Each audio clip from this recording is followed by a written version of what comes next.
নমস্কার, প্রত্যেককে স্বাগত জানাই আলফা বুলসের আজকের ভিডিওতে। আজকের দিনে কিন্তু নিফটি প্রায় সাইডওয়েজে ছিল সকাল থেকে। 5 মিনিটের চার্টে আপনারা দেখতে পাচ্ছেন শেষের দিকে কিছুটা পরিমাণে আপওয়ার্ডস মুভমেন্ট দেখায়। সামনে বাজেট আছে এই রবিবার, অর্থাৎ কাল বাদ পরশুদিন কিন্তু স্টক মার্কেট খোলা থাকবে। আপনারা প্রত্যেকেই কিন্তু ট্রেডিং আওয়ার্সে মিস করবেন না, মাথায় খেয়াল রাখবেন ব্যাপারটা। নিফটি আজকে ক্লোজিং দিয়েছে 25,315-তে। এবারে আমরা দেখা যাক সম্ভাব্য নেক্সট মুভমেন্ট কি থাকতে পারে। আগের দিন আমি একটা কথা বলেছিলাম যে নিচের দিকে 25,165, যদি রাউন্ড ফিগারে হয় তো 25,200 ধরতে পারেন, আর উপরের দিকে এই জায়গাটা অর্থাৎ 25,450 টু 25,600 অর্থাৎ ম্যাক্সিমাম বলেছিলাম। নাহলে এই জায়গাটাতেও কিন্তু একটি রেজিস্ট্যান্স আছে এই মুহূর্তে। লাইনটা যদি আমি সরিয়ে দিই, দেখুন এখানে একবার, এখানে দুবার লেগেছে, আর এখানে কিন্তু এটা ব্রেক করার পরেই পড়েছিল। তো এই 25,437 যদি রাউন্ড ফিগারে ধরি, তাহলে 25,400ই বলতে পারেন। এই জায়গাটা কিন্তু একটি রেজিস্ট্যান্স হিসাবে কাজ করবে।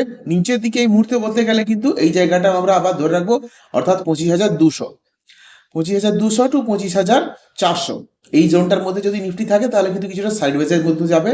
আগের দিনে দেখুন এই জায়গাটাতে কিন্তু সাইডওয়েজ ছিল, তার আগেও এখানে ছিল সাইডওয়েজ। এটাকে আমরা ওয়ান ডে হিসাবে দেখবো যে এটা কিভাবে ঠিক রিয়াক্ট করছে নিফটি। এই জায়গাটা কিছুটা সাইডওয়েজ আছে, সামনে তো বাজেট আছে, আশা করছি বাজেটের পরে কিছুটা যদি মুভমেন্ট দেখার তাহলে দেখতে পাবো। ওয়ান ডে হিসাবে আমরা দেখে নেবো। ওয়ান ডে হিসাবে আমরা দেখলে দেখুন নিফটি কিন্তু একটি ডাউন ট্রেন্ডে ছিল ক্রমাগত, এখান থেকে এইভাবে নিচে। এই উপরের নীল লাইনটা হচ্ছে রেজিস্ট্যান্স আর নিচেরটা হচ্ছে সাপোর্ট, আশা করছি বুঝতে পারছেন। এই জায়গাটাতে এসে কিন্তু তার রেজিস্ট্যান্সটা ব্রেক করে নিফটি উপরের দিকে গেছে, দিয়ে নিচের দিকে নামছে। স্বাভাবিক ব্যাপার, যখন মার্কেটে একটি ডাউন ট্রেন্ড ভেঙে গিয়ে আপ ট্রেন্ডে ফরমেশন হয় তখন কিন্তু এইভাবেই আমরা দেখতে পারি যে একটি রেজিস্ট্যান্স ভেঙে গিয়ে হায়ার হাই তৈরি হচ্ছে। লোয়ার হাই লোয়ার লো থেকে আবার হায়ার হাই তৈরি হচ্ছে। এই জায়গাটা হায়ার হাই যদি হয় তাহলে মার্কেট যদি এভাবে নেমে উপরের দিকে উঠে, আপনাদের আমি একটা ড্রয়িং করে দেখিয়ে দিচ্ছি।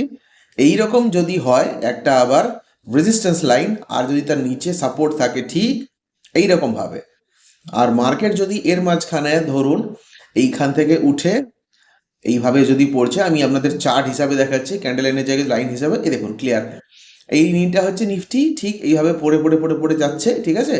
এই লাইনটা এইভাবে এসে এখান থেকে যদি ঠিক এইভাবে নেমে এইভাবে হয়ে এভাবে যায়, তাহলে কিন্তু বুঝে নিতে হবে যে একটি আপ ট্রেন্ডের শুরু হতে চলেছে মার্কেটের সম্ভাব্য। এবারে দেখা যাক আগামী দিনে ভবিষ্যতে মার্কেট কিভাবে রিয়াক্ট করে।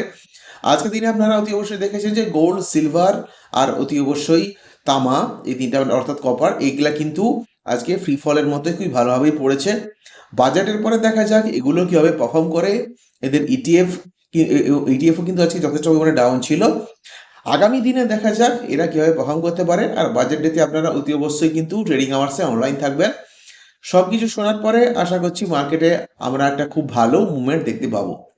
সো দেখা হচ্ছে আপনাদের প্রত্যেকের সঙ্গে পরের ভিডিওতে। Till then, make sure to like, subscribe and share. Take care.